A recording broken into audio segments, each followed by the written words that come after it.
नमस्कार, मैं धर्मेंद्र कुमार प्रगति क्लासेस के यूट्यूब चैनल में आप सभी का बहुत बहुत स्वागत है।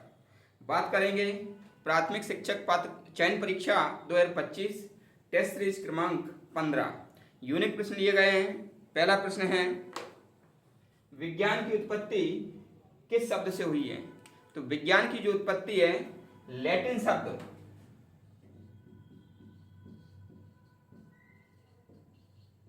सिंटिया से हुई है।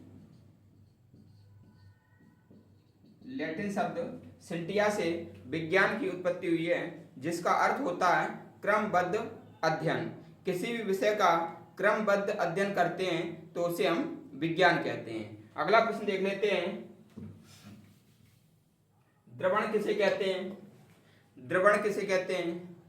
जब कोई पदार्थ द्रव अवस्था में आता है, जब कोई पदार्थ द्रव अवस्था में आता है तो उसे हम क्या कहते हैं? द्रवण कहते हैं। रसायन विज्ञान की उत्पत्ति किस शब्द से हुई है? रसायन विज्ञान की उत्पत्ति किस शब्द से हुई है? तो रसायन शब्द की उत्पत्ति जो कीमिया शब्द, कीमिया एक देश है जिसे कहते हैं मिस्र देश। तो मिस्र देश को कीमिया भी कहते हैं और यहां से शब्द लिया गया है केमी। ठीक है, तो केमी शब्द से बना है केमिकेटिंग,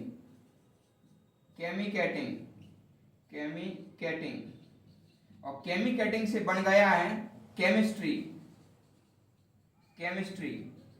तो इस प्रकार जो है ना रसायन विज्ञान जो है ना, जिसको केमिस्ट्री कहते हैं, इसका प्रारंभिक नाम केमिकेटिंग था और ये मिस्र देश जिसको कीमिया कहते हैं उसके केमी शब्द से बना था। किससे बना था? केमी शब्द से बना था। अगला प्रश्न देख लेते हैं, ससंजक बल क्या है?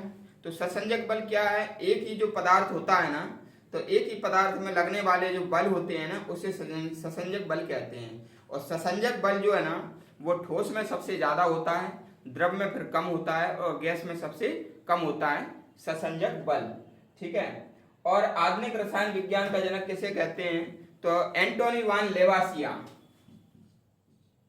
एंटोनी वान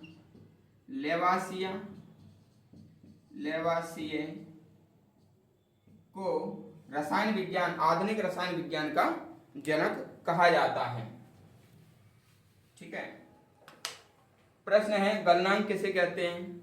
जब कोई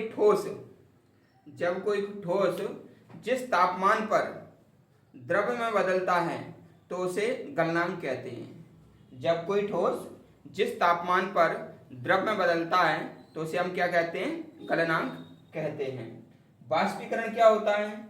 बाष्पीकरण कहते हैं कि जब कोई द्रव क्वथनांक से नीचे तापमान पर, क्वथनांक मान क्या होता है? उबलना। तो क्वथनांक के नीचे वाले तापमान पर वह द्रव बाष्प में बदल जाता है तो उसे अपन कहते हैं बाष्पीकरण।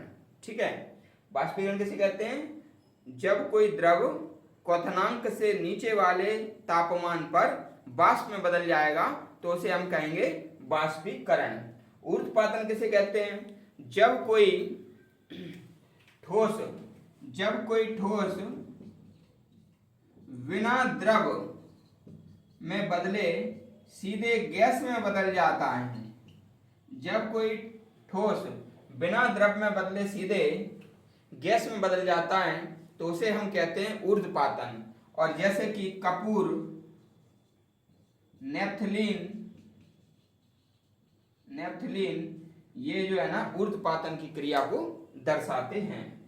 अगला प्रश्न देख लेते हैं, शुष्क बर्फ किसे कहते हैं? तो शुष्क बर्फ कहते हैं ठोस CO2 को। क्यों कहते हैं? क्योंकि यदि वायुमंडल दाब 1 atm यानी कि 1 एटमोस्फियर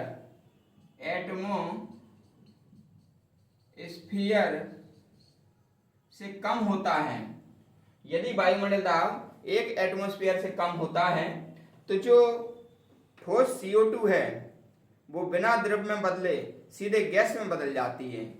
ठोस CO2 ठोस CO2 बिना द्रव में बदले सीधे किस में बदल रही है, गैस में बदल रही है ना। तो इसलिए हम ठोस CO2 को शुष्क बर्फ भी कहा जाता है। ठोस CO2 को हम क्या कहते हैं, शुष्क बर्फ भी कहते हैं। तो ये आज की टेस्ट सीरीज आपको कैसे लगी कमेंट्स में बताना, और जो व्यक्ति नए हैं वो चैनल को सब्सक्राइब करें, वीडियो को अधिक से अधिक आप शेयर करें ताकि सभी तक पहुंच पाए। सभी का बहुत बहुत धन्यवाद।